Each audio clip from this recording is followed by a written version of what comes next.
அம்மா குடிநீர் 10 ரூபாய்க்கு கிடைச்சி, கண்டிப்பாக அதை தூக்கி எறிஞ்சிய அவங்கள பார்க்க போனால் அங்கே உள்ள பிஏ சொல்ல முடியலை, வேறு மாதிரி ட்ரீட் பண்ணுறாரு.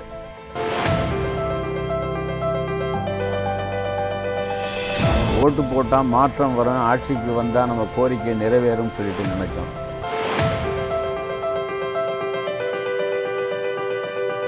7 ஆண்டு காவல்துறையில் சர்வீஸ் பண்ணிவிட்டு மோப்ப சக்தி இழந்த நாயினுடைய பராமரிப்பு செலவு, ரெகுலர் டைம் ஸ்கேலில் உள்ள கான்ஸ்டபிள் வேறு அந்த நாயினுடைய பராமரிப்புக்கான அந்த அளவுக்கான உயிர் பாதுகாப்பு நாய்க்கு இருக்கிறது. எங்களுக்கு அந்தளவு கூட தகுதி இல்லையான்றது மாதிரி கேட்க வேண்டியிருக்கு. இப்போ மோப்ப நாய்க்கு இருக்கக்கூடிய செலவை கூட சத்துணவு ஊழியர்களுக்கு வந்து கொடுக்கறது இல்லை. ஆமாம், சமூக நீதி அப்படின்னு சொல்றீங்க, அப்புறம் என்ன சமூக நீதி? இதில் என்ன சமூக நீதி? என்னுடைய வாழ்வுக்கு வழி இல்லை என்று சொல்லுகின்ற போது அந்த வாழ்வை நிலைநிறுத்துவதற்கு, தக்க வைப்பதற்கு, மேம்படுத்துவதற்கான ஏற்பாடு அரசியல் மாற்றத்தில் தான் வரும் என்று சொன்னால், வருகின்ற எலெக்ஷனில் எதிர்மறை முடிவுக்கு செல்ல வேண்டிய அவசியத்தில் இருக்கின்றது.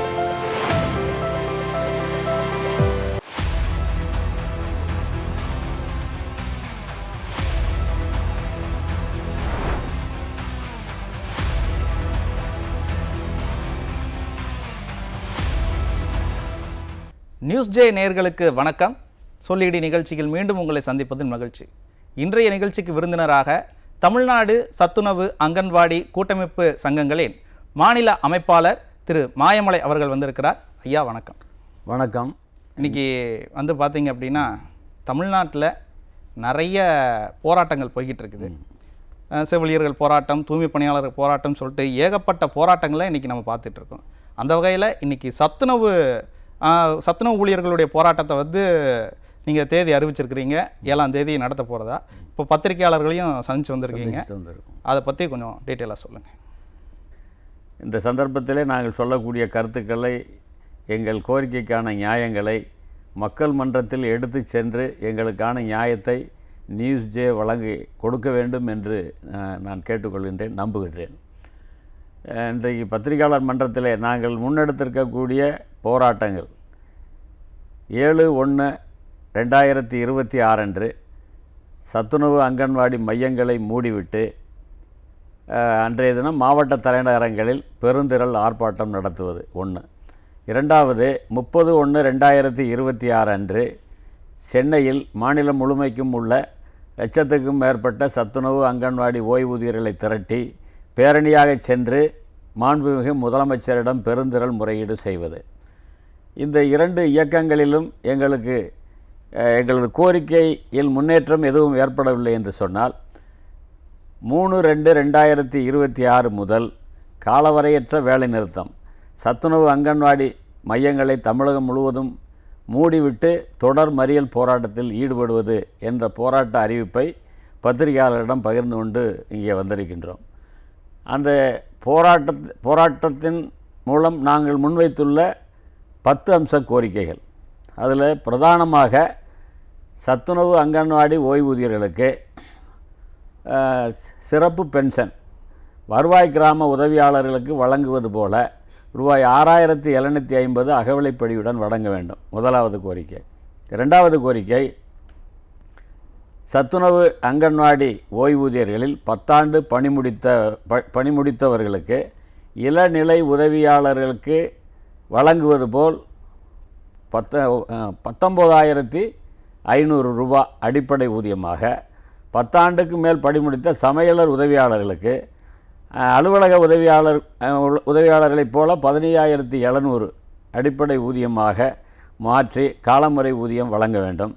மூன்றாவதாக, அரசு துறை காலி பணியிடங்களை நிரப்புகின்ற போது சத்துணவு அங்கன்வாடி திட்டங்களில் 10 ஆண்டுக்கு மேல் பணிபுரித்த தகுதியுள்ள சத்துணவு அங்கன்வாடி ஊழியர்களை 50% அவர்களை ஈர்த்திட வேண்டும் என்பது மூன்றாவது. நான்காவது கோரிக்கை, 60,000க்கும் மேற்பட்ட காலியாக உள்ள சத்துணவு அங்கன்வாடி மையங்களை உடனடியாக நிரப்ப வேண்டும்.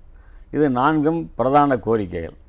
இந்த 4 இன்றைய அரசு 2021 சட்டமன்ற தேர்தலின் போது கொடுத்த தேர்தல் வாக்குறுதி சம்பந்தப்பட்ட கோரிக்கைகளாகும்.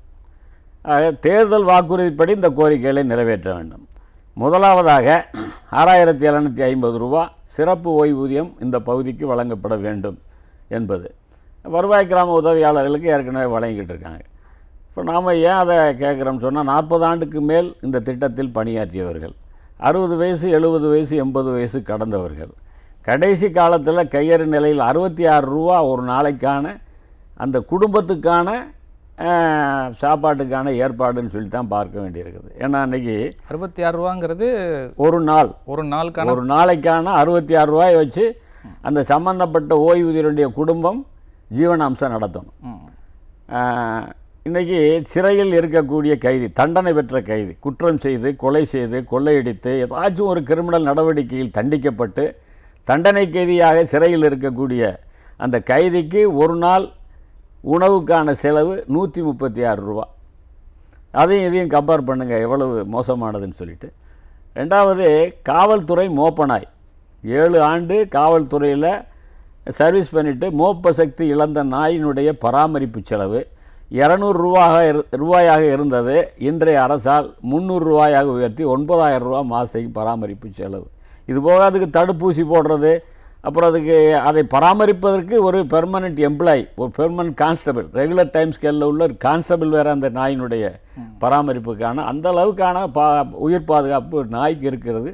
எங்களுக்கு அந்தளவு கூட தகுதி இல்லையான்றது மாதிரி கேட்க வேண்டியிருக்கு. ஒரு மோப்ப நாய்க்கு இருக்கக்கூடிய செலவை கூட சத்துணவு ஊழியர்களுக்கு வந்து கொடுக்கறது இல்லை. ஆமாம், 9000 அதுக்கு ஒதுக்கீடு செஞ்சு அந்த நாயை பராமரிப்பது. அந்த நாய் ஏதாச்சும் டெத் ஆகிட்டா அது நார்மல் டெத்தா அப்நார்மல் டெத்தான்னு சொல்லிட்டு டாக்டர் கன்ஃபார்ம் பண்ணணும். அப்நார்மல் டெத்தாக இருந்தால் அந்த மெயின்டெனன்ஸ் பண்ண கான்ஸ்டபிளுக்கு தண்டனை உண்டு. இது கவர்மெண்ட் அரசு மரியாதையுடன் அடக்கம் நடைபெறும். அதோடு நாங்கள் மனிதர்கள், இதில் குறிப்பாக வந்து பெண்கள், அது வயோதிக காலத்தில் தான் இல்லாத நோயெல்லாம் தாக்கக்கூடிய பருவம். கண்டிப்பாக. இப்போ இந்த நேரத்தில் எங்களுக்கு சர்வீஸில் இருக்கும்போது இருந்த அந்த மருத்துவ காப்பீடு இப்போ இல்லை. அது எங்களுடைய கோரிக்கைகளில் ஒன்று. அப்புறம் இன்னொன்று, இந்த அரசு ஐஏஎஸ் அதிகாரிகள், ரிட்டையர்டான ஐஏஎஸ் அதிகாரிகள் ஒரு கோரிக்கை வைக்கிறாங்க. அந்த கோரிக்கை என்னன்னு சொன்னால், அவங்க வீட்டில் எடுபிடி வேலை செய்வதற்கு ஒரு ஆளை வச்சுக்கிறோம், அவங்களுக்கு எங்களுக்கு 10,000 ரூபா அலவன்ஸு கொடுப்பதற்கு நீங்கள் கவர்மெண்ட் கொடுக்கணும் அப்படின்னு கோரிக்கை வைக்கிறாங்க. அவங்க என்ன வேலை செய்ய போகிறாங்க? அவங்க வீட்டு பிள்ளைகளை பள்ளிக்கூடத்தில் ஒண்டி விட, காய்கறி தட்டுமுட்டி சாமாங்கி வந்து கொடுக்க, சமையல் பாத்திரங்கள் கழுவ, துணிமணி துவைக்க, இந்த மாதிரி வீட்டு எடுபிடி வேலை செய்வதற்காக ஒரு ஆளை வச்சுக்கிறோம், 10,000 ரூபா எங்களுக்கு அனுமதிக்கணும்னு சொல்லிட்டு அதை அனுமதிச்சிருக்கு இன்றைய அரசு. இப்போ எங்கள் கோரிக்கையை கண்டுக்கலைன்னும் போது எங்களுக்கு நிறைய ரொம்ப கஷ்டமாக இருக்குது. அதனால் முறையான அந்த ஓய்வூதியத்துக்காக நாங்கள் தொடர்ச்சியாக போராடி ஒன்றும் முடியலைன்னும் போது இந்த வருவாய் கிராம உதவியாளருக்கு இணையாகண்டு வரும்போது நாங்கள் 40 வருஷம் சர்வீஸ் பண்ணியிருக்கோம். அவங்க வந்து 10 வருஷம் சர்வீஸ் பண்ணால் 6750 ப்ளஸ் படி எல்லாம் சேர்த்தா 11,000. 5 வருஷம் மினிமம் சர்வீஸ் பண்ணியிருந்தால் அதில் பாதி 3750 ப்ளஸ் அகவிலைப்படி மருத்துவப்படி எல்லாம் சேர்த்து 5500. இப்படி 2 கேட்டகரி ஸ்பெஷல் டைம் ஸ்கேலில் இருக்குது. எங்களுக்கு அதுக்கு இணையாக கொடுக்க வேண்டும் என்பது எங்களுடைய கோரிக்கையாக இருக்குது. 5 வருஷமாக கடத்திட்டு எந்த இதுவுமே நீதித்துறையில் பேசுகிறேன், அன்னைகிட்ட பேசிச்சேன்னு சொல்லிட்டு அமைச்சர் சொன்னாங்க. இந்த அமைச்சர் வந்த உடனே அவங்கள போய் பார்த்தோம். நான் அன்னைகிட்ட கோரிக்கையை சொல்லி, நாங்கள் என்ன சொல்ல போனால் கோவிட்-19 வந்தது. அப்போ சமூக முடக்கம், நிதி சுமையாக இருக்கிற எல்லோரும் உதவுங்கள்னு சொல்லி சொன்னாங்க. சமூக முடக்கம் ஒன்று சந்திக்க முடியாத காலகட்டத்தில் கூட எங்கள் இந்த குறைந்தபட்ச ஊதியம் பெறுவர்களிடம் வாட்ஸ்அப் மூலமாக செய்தியை பரப்பி மனிதாபிமானத்தை கிளறிவிட்டு அந்த அரசு நெருக்கடியில் இருக்கிறதுக்கு உதவ வேண்டும் என்று சொன்ன அடிப்படையில் ஒரு 11 லட்சம் வசூல் பண்ணி கொடுக்க போகும்போது கூட முதலமைச்சரை எங்களால் சந்திக்க முடியலை என்பதுதான் வருத்தம். அதை கலெக்ட் பண்ணி கொடுத்தது நீங்களா? ஆமாம், கலெக்ட் பண்ணி கொடுத்தது நாங்கள். அப்படிங்களா? ஆமாம். அப்புறம் 2வது மிக்ஜாம் புயல் வரும்போது நிதி நெருக்கடி எங்களுக்கு கொடுக்கணும் அப்படின்னு சொல்லிட்டு, அப்போ ஒரு நாள் ஊதியத்தை நாங்கள், நிதி நெருக்கடிங்கிறது வந்து உங்களுக்கு நிதி நெருக்கடி என்பது அரசாங்கம் சொல்லுது எங்களுக்கு உதவணும், முதலமைச்சர் நிவாரண நிதிக்கு நிதி கொடுங்க, எல்லோரும் கொடுங்கள் அப்படின்னு. நாங்கள் வாலண்டியராக ஒரு நாள் ஓய்வூதியத்தை கொடுக்குறோம். அந்த அடிப்படையில் எங்களிடம் பிடிக்கப்பட்ட தொகை கூட 82 லட்சம் ரூபா. இப்போ இந்த மாதிரியெல்லாம் உதவணும். எங்களுக்கு ஒரு ஆசை, இப்படியெல்லாம் இந்த அரசாங்கத்தோட இணக்கமாக அரசாங்க நெருக்கடியை பகிர்ந்துக்கிட்டு போனால் அவங்க கோரிக்கையை எப்படியாச்சும் எந்த கட்டத்திலேயாச்சும் நகர்த்தி கொடுப்பாங்க அப்படின்ற. ஆனால் எதுவும் செய்கிறது மாதிரி இல்லை என்பது தான். அப்புறம் அதான் முதல் கோரிக்கை. இரண்டாவது கோரிக்கை, இளநிலை உதவியாளருக்கு இணையான, கிட்டத்தட்ட இளநிலை உதவியாளருக்கு நெருக்கமான இப்போ உள்ள ஸ்டேஜ்லேயே அதுக்கு நெருங்கி போயிட்டாங்க அவங்க. பாண்டிச்சேரியில் சமீபத்தில் இருக்க பாண்டிச்சேரியில் 2000 பண்ணிட்டாங்க இளநிலை உதவியாளராக அங்கன்வாடி பணியாளர் நிலை, குறைந்தபட்சம் SSLC கல்வி தகுதி உடையவர்கள், அங்கன்வாடி ஒர்க்கராக, சத்துணவு பொறுப்பாளராக வேலை பார்க்கக்கூடியவர்கள், அவர்களை அங்கே இளநிலை உதவியாளராக எடுத்தால் 19,500 அந்த மாதிரி இங்கேயும் செய்யணும் அப்படின்னு சொல்லிட்டு கேட்குறோம். அதே மாதிரி சமையலர் உதவியாளர்களிடம் கல்வி தகுதிக்கேற்ப பணிமூப்பு அடிப்படையில் அவர்களுக்கு அலுவலக உதவியாளர் ஓஏ கேட்டகரியில் 15,700 அதை ஃபிக்ஸ் பண்ணி காலமுறை ஊதியமாக கொடுப்போம் என்பது தேர்தல் வாக்குறுதி. அதனால் இது மினிமம் அந்த மாதிரி நீங்கள் பண்ணுனா நல்லா இருக்கும் என்பது தான். ஏற்கனவே கடந்த காலங்களில் உதாரணம், இந்த மாதிரி திட்டப்பணிகளில் பணிபுரிந்தவர்கள், தொகுப்பூதியத்தில் பணிபுரிந்தவர்கள், மதிப்பூதியத்தில் பணிபுரிந்தவர்கள், தினக்கூலியாக பணிபுரிந்தவர்கள், ரெனிமரேஷன் ஒர்க்கு, ஒரு வீடு கணக்கெடுத்தால் இவ்வளவு, 10 வீடு கணக்கெடுத்தால் இவ்வளவு அமௌண்ட் அப்படின்னு சொல்லிட்டு மக்கள் தொகை கணக்கெடுப்பில் எல்லாம் அரசு பணியில் அப்சார்வ் செய்யப்பட்டார்கள். இந்த ஒரே பகுதி தான் அந்த வாய்ப்பு மறுக்கப்பட்ட பகுதி. 40 ஆண்டு காலம் இந்த திட்டத்திலேயே போய்கிட்டு இருக்கோம். இந்த மாதிரியான யோசனைகள்லாம் எடுத்து சொன்னோம். அப்போ 2வது கோரிக்கை, அந்த அடிப்படையில் எங்களுக்கு காலமுறை ஊதியம் கொடுங்க. 3வது கோரிக்கை, 3வது டிமாண்ட் அரசு துறை. இப்போ சிம்பிளாக அரசாங்கத்துக்கு ஒரு ஆலோசனையாக நாங்கள் சொன்னது, அரசு துறையில் 5 லட்சம் காலி பணியிடங்கள் இருக்குது. அந்த 5 லட்சம் காலி பணியிடங்களுக்கும் அவர்களுக்கு ஊதியத்துக்கு செலவுக்காக நிதி ஒதுக்கீடு ஒவ்வொரு ஆண்டும் ஒதுக்கீடு செய்யப்படுகிறது. ஆனால் காலியாக அந்த பணியிடம் இருப்பதால் அந்த ஒதுக்கப்பட்ட நிதி செலவிடாமல் மீண்டும் கஜானாவுக்கே போகுது. நீங்கள் எங்களுக்குன்னு சொல்லிட்டு தனியாக ஒதுக்க வேண்டாம். அப்போ அந்த காலி பணியிடங்களில் எங்களை அப்சார்ப் பண்ணுங்கள். அதில் அப்சார்ப் பண்ணி ஒதுக்கப்பட்ட நிதியிலிருந்து எங்களுக்கு கொடுக்கலாம், ஊதியம் கொடுக்கலாம். புதுசாக நிதி சுமை அரசாங்கத்துக்கு ஏற்பட வேண்டிய அவசியம் இல்லை அப்படின்றத சொன்னாலும் கூட அதை காது கொடுத்து கேட்குறது மாதிரி கூட இல்லை. இது ரொம்ப சிம்பிளான கோரிக்கை. நிதிச்சுமை இல்லாததை கூட செய்ய மறுக்கிறது அப்படின்றது தான் அந்த கோரிக்கையும். அது சம்பந்தமாக எந்த முன்னேற்றமும் இல்லை என்பது. அப்புறம் 60,000 காலி பணியிடங்கள், 60,000 காலி பணியிடங்களை நிரப்புவோம் என்பது இந்த அரசனுடைய தேர்தல் வாக்குறுதி. அவங்க தான் எல்லாத்துலேயுமே காலி பணியிடங்கள் நிரப்புவோம் அப்படின்னு சொல்லி தானே மக்களை ஆமாம் காலி பணியிடங்களை நிரப்புவோம் அப்படின்னு சொல்லிட்டு காலி பணியிடங்களை இப்போ இதில் எந்த இது நிரப்புனாங்க. அதில் கூட என்ன செய்கிறாங்க, ஒரு சென்டருக்கு ஒரு ஆள், இப்போ ஒரு சத்துணவு மையம், ஒரு அங்கன்வாடி மையம், ஒன்றுக்கு மேலே 1 இன்சார்ஜ் பார்க்கலாம். ஆனால் குறைந்தது 5 சென்டர் இன்சார்ஜ் பார்க்கக்கூடிய ஒரு மோசமான நிலைமை இருக்குது. இப்போ இந்த திட்டம் எப்படி செம்மையாக செயல்படும்? அதுக்கு ஆள் போடுறது கூட இப்போ சமீபத்தில் எடுத்து நேற்று முந்தா நாள் உத்தரவு வந்திருக்குது. 3000 தொகுப்பூதியம். இந்த தொகுப்பூதிய நிலையை மாற்றி சிறப்பு காலமுறை ஊதியத்துக்காக 40 ஆண்டு காலமாக போராடி special time scale 96 special time scale அம்மா ஜெயலலிதாவால் அறிமுகப்படுத்தப்பட்ட அந்த தொகுப்பூதிய முறையை மாற்றினாங்க, அடிப்படையை மாற்றினாங்க. இப்போ அந்த அடிப்படையை தகர்த்து மீண்டும் தொகுப்பூதியத்துக்கு இந்த அரசாங்கம் கொண்டு போயிருக்கின்றது எந்த வகையிலும் ஏற்றுக்கொள்ள முடியாது. சமூக நீதி அப்படின்னு சொல்கிறீங்க, அப்புறம் என்ன சமூக நீதி? இதில் என்ன சமூக நீதி? இருக்கிற ஊதிய முறையை தகர்த்து கொத்தடிமை கூலி முறைக்கு கொண்டு போவது தான் சமூக நீதி என்று சொன்னால் இது எப்படி சொல்கிறதே புரியலை. அதனால் அப்படி ஒரு நிலைப்பாட்டுக்குள்ள மொத்தத்தில் இந்த திட்டத்தை மனப்பூர்வமாக இந்த அரசு ஏற்றுக்கொள்ளவில்லை, சகித்து கொள்ளவில்லை என்று தான் புரிய வேண்டியிருக்குது. அதனால் 4வது கோரிக்கை காலி பணியிடங்களை உடனடியாக நிரப்ப வேண்டும் என்பது. அப்புறம் 5வது எங்களுக்கு அமைச்சர் கொடுத்த வாக்குறுதி, நிதித்துறை ஓய்வூதியம் உயர்வது, அகவிலைப்படி வழங்குவது. இப்போ அகவிலைப்படின்னு எடுத்துக்கிட்டோம்னு சொன்னால் 7வது ஊதிய மாற்றத்துக்கு பின்னால் 58% 58 விலைவாசி புள்ளி 58 உயர்ந்ததால் 58% அகவிலைப்படி இன்றைக்கி எல்லா ஊழியர்களுக்கும் 58% ஊதியம் உயர்ந்து பாதிக்கு மேல் ஏற்கனவே 1000 வாங்கினாங்கன்னு சொன்னால் இப்போது 1500, 10,000 வாங்கினாங்கன்னு சொன்னால் 17,000 அந்த மாதிரி உயர்ந்திருக்கு. எங்களுக்கு எந்த உயர்வும் இல்லைன்னு சொன்னால் நான் வாங்கின ஊதியத்தினுடைய அந்த மணி வேல்யூவேஷன் குறைஞ்சிருக்குது. இப்போ 2000 58% 580 ரூபாயை கழிச்சா 1100 இப்போ எங்களுடைய மணி வேல்யூவேஷன் வந்து 1100. அன்றைக்கி 2000 கொடுத்தது இன்றைக்கி 1100 குறைஞ்சிருக்குன்னு தான் அர்த்தம். அப்போது அந்த அடிப்படையில் அகவிலைப்படி எங்களுக்கு வழங்கணும்னு சொன்னால் நிதித்துறையில் பேசி தர்றோம். அப்புறம் பென்ஷன் உயரணுமா, நிதித்துறையில் பேசி தர்றோம். இது சரி, இது அது நிதித்துறையில் பேசுங்க. ஈமச்சடங்கு நிதி ஒரு 25,000 கேட்டான். மருத்துவ காப்பீடு சர்வீஸில் இருக்கும்போது மருத்துவ காப்பீடு, ரிட்டையர்ட் ஆன பின்னாடி மருத்துவ காப்பீடு கிடையாது. சர்வீஸில் இருக்கும்போது திடகாத்திரமான உடம்போடு உழைக்கும் சக்தி உள்ள உடம்போடு இருந்தோம்.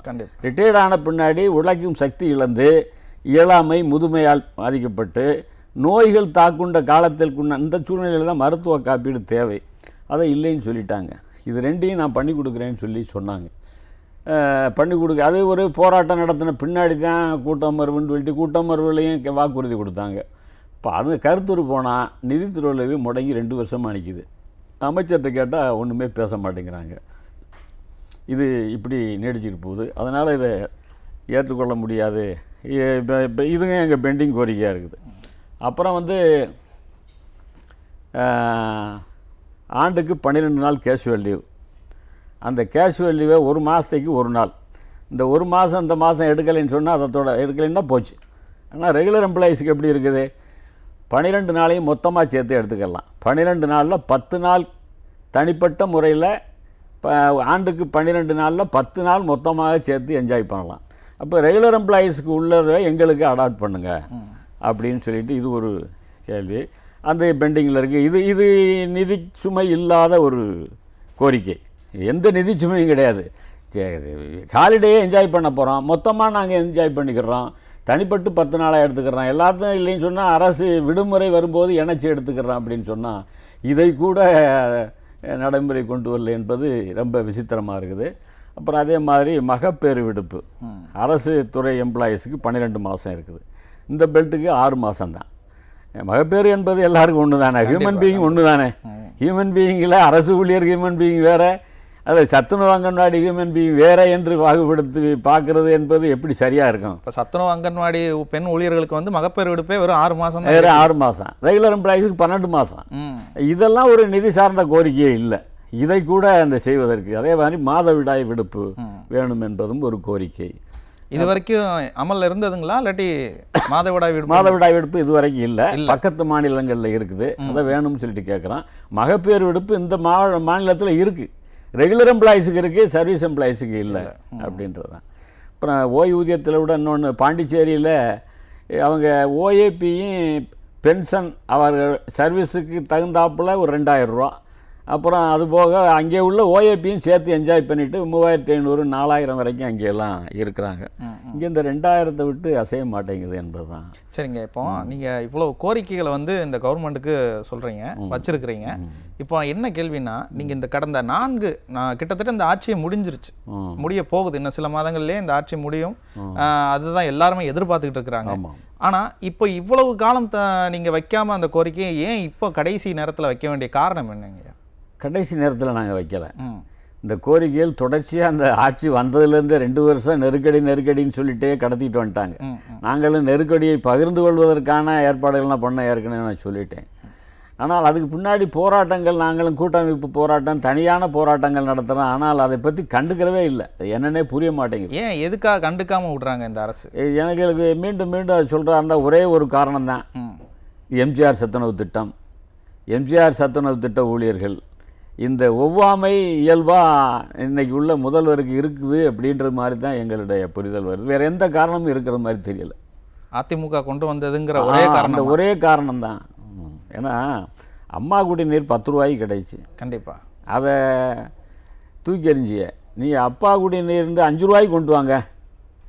நீ பஸ் ஸ்டாண்டில் போனால் குடிநீர் வாங்கிட்டு போய்கிட்டே இருக்கலாம். 10 ரூபாய்க்கு கிடைச்சி அம்மா குடிநீரை காலி பண்ணுறியே, அது உங்களுடைய பாலிசி மேட்ரு. ஆனால் குடிநீர், ஜனங்கள் குடிக்கிற குடிநீருக்கான மாற்று ஏற்பாடு என்ன? நீ பேரை கூட மாற்றி வைங்க. அந்த மாதிரி தான் கம்பேர் பண்ண வேண்டியிருக்குது. சத்துணவு திட்டம் எம்ஜிஆர் கொண்டு வந்த திட்டம், அது அதனால தான் காலை சிற்றுண்டி உருவாக்குனது கூட இந்த திட்டத்தை க்ளோஸ் பண்ணுவதற்கான ஏற்பாடு என்ற மாதிரி தான் புரிய வேண்டியிருக்குது. சத்துணவு திட்டத்தை முடிக்கிறதுக்கான திட்டம் தான் இந்த காலை சிற்றுண்டி அப்படி தான் பார்க்க வேண்டியிருக்குது. பக்கத்தில் இதை நிப்பாட்டா இப்போ இதைத்தான் பெருசாக பூஸ்ட் பண்ணுறாங்க. ட்ராப் அவுட்ஸ் நின்று போச்சு, நினைவாற்றல் கூடிருச்சு, உலகமே இது ஒரு முன்னுதாரணமாக எடுக்குது அப்படின்னு சொல்லிட்டு அப்படியே விளம்பரப்படுத்திக்கிட்டே இதை தூக்கி தூக்கி நிப்பாட்டுறாங்க. இப்போ கடந்த 2022 நீங்கள் இந்த போராட்டத்தை ஒரு தடவை நடத்திருந்திருக்கீங்க. ஆமாம். அந்த டயத்தில் வந்து பார்த்தீங்க அப்படின்னா உங்களுடைய சமூக நலத்துறை அமைச்சர், இந்த துறைக்கான அமைச்சர் வந்து கீதா ஜீவன் வந்து பார்த்தீங்க அப்படின்னா தெளிவாக சொல்லியிருக்கிறாங்க, சத்துணவு பணியாளர்களுடைய கோரிக்கைகள்லாம் வந்து கண்டிப்பாக நிறைவேற்றிடுவோம், 15 நாளில் முடிச்சிருவோம், கண்டிப்பாக நிறைவேற்றிடுவோம் அவங்க கோரிக்கைகளை அப்படின்னு சொல்லியிருக்கிறாங்களே. இது வரைக்கும் அதை பற்றி ஏதாவது பேசியிருக்கிறாங்களா? மூச்சு விட்றாப்புல இல்லை, வாய் திறந்தே பேச மாட்டேங்கிறாங்க. துறை அமைச்சரே பேசுறது இல்லை, பேச மாட்டேங்கிறாங்க. அங்கே வித்தியாசமான டீலிங்ஸ் இருக்குது. அந்த அவங்கள பார்க்க போனால் அங்கே உள்ள பிஏ சொல்ல முடியலை, வேறு மாதிரி ட்ரீட் பண்ணுறாரு. பார்க்குறதுக்கே உருப்படியான பதில் இல்லை. எப்படிங்க? என்ன ஒரு நாள் நாங்கள் போயிட்டோம், என்ன இதுக்குல அவங்க வாட்டுக்கு வர்றாங்க போகிறாங்க, அந்த மாதிரி. அமைச்சரை பார்க்க வந்திருக்கோம், வாங்க என்ன ஏதுன்னு சொல்லிட்டு அமைச்சர் இல்லை உண்டு இந்த நேரம் பார்க்கலாம் வைக்கலாம்னு சொன்னான். என்ன கண்டவங்கள்லாம் வர்றாங்க போகிறாங்க அப்படி சொல்கிறது பிஏ சத்துணவு பிஏ. கஷ்டமாக இருக்குது. நாங்கள்லாம் சீனியர், 60-70 வருஷம் கடந்தவர்கள், சீனியர் சிட்டிசன். எங்கள் வயசுக்காக கூட ஒரு மரியாதை இருக்கணும், மனிதாபிமானமாக ஒரு மரியாதை வயது மூப்புக்கு கொடுக்கணும். அந்த மாதிரி சாடமாடையாக பேசுவது என்பது அது அமைச்சர் நாலேஜுக்கு தெரியுமா தெரியாதா? அப்படி ஒரு பிஏ அங்கே இருக்கார். ஒரு அங்கே அந்த பக்கத்தில் போகிறது கூட யோசிக்க வேண்டியது. சத்துணவு பணியாளர்கள் எல்லாருமே போராட்டத்தை அறிவிச்சிருக்கிறீங்க. இதுக்கப்புறமும் இந்த அரசு உங்களுடைய போராட்டங்களுக்கு செவி சாய்க்கும் அப்படின்னு நம்புறீங்களா? என்ன சொல்ல வரீங்க? செவி சாய்க்கும் என்று நம்புகிறோம். ஏன்னா போன வட்டம் தேர்தல் வாக்குறுதியை நம்பித்தான் ஓட்டு போட்டோம். ஓட்டு போட்டால் மாற்றம் வரும், ஆட்சிக்கு வந்தால் நம்ம கோரிக்கை நிறைவேறும் சொல்லிட்டு நினச்சோம். 7வது ஊதிய மாற்றத்தில் வெறுமனே 500 மட்டும் அன்றைய சூழ்நிலையில் எங்களுக்கு கிடைத்தது. இதையெல்லாம் நம்பினான். இவர் பேசினார், ஆட்சிக்கு வந்தால் உங்களது கோரிக்கையெல்லாம் நான் நிறைவேற்றுவேன்னு சொல்லிட்டு இன்றைக்கு முதல்வராக இருக்கக்கூடியவர் சொன்னார். அவங்க தேர்தல் அறிக்கையிலையும் சொன்னாங்க. அதை நம்பித்தான் நாங்களும் ஓட்டு போட்டோம். ஆனால் இது எந்த மாற்றத்தையும் உருவாக்கவில்லை என்றும் போது இது அரசியலாக எங்களிடையே அரசியல் கருத்துக்களாக எங்களிடையே பிரதிபலிக்கும். நாங்களும் எடுத்து செல்வதை தவிர வேறு வழி இல்லை.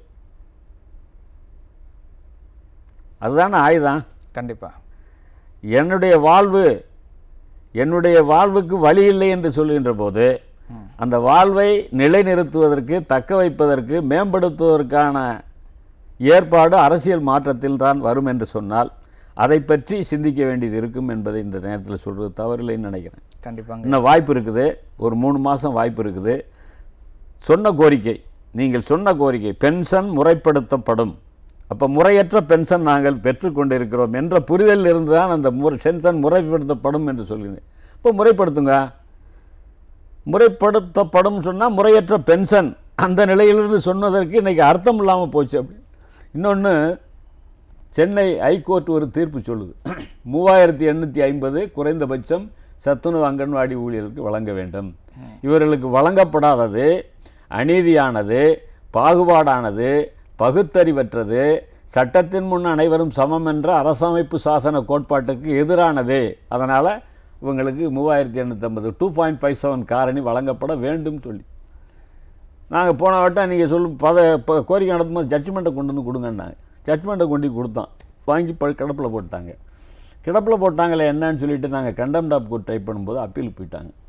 இப்போ ஒரு 1850 ரூபாயை கூட கொடுப்பதற்கு இந்த அரசு, நீ சொன்ன வாக்குறுதியும் நிறைவேற்றவில்லை, நாங்கள் முன்வைத்த கோரிக்கையும் பரிசீலிக்கவில்லை, சென்னை ஹைகோர்ட் சொன்ன தீர்ப்பையும் அமுல்படுத்தவில்லை என்று அப்படி ஒரு சூழ்நிலை வருகின்ற போது நாங்கள் எதிர்மறையான சூழ்நிலை வருகின்ற எலெக்ஷனில் எதிர்மறை முடிவுக்கு செல்ல வேண்டிய அவசியத்தில் இருக்கின்றோம், கட்டாயத்தில் இருக்கின்றோம். கண்டிப்பாக உங்களுடைய போராட்டங்களும் உங்களுடைய கோரிக்கைகளும் இந்த அரசின் கதவுகளை தட்டுகிறதா என்பதை பொறுத்திருந்து தான் பார்க்கணும். அதுக்கு இந்த அரசு செவி சாய்க்கிறதா அப்படிங்கிறதையும் கண்டிப்பாக பொறுத்திருந்து தான் பார்க்கணும். நிகழ்ச்சிக்கு வந்து தங்களுடைய கருத்துக்களை பயந்ததுக்கு மிக்க நன்றி ஐயா.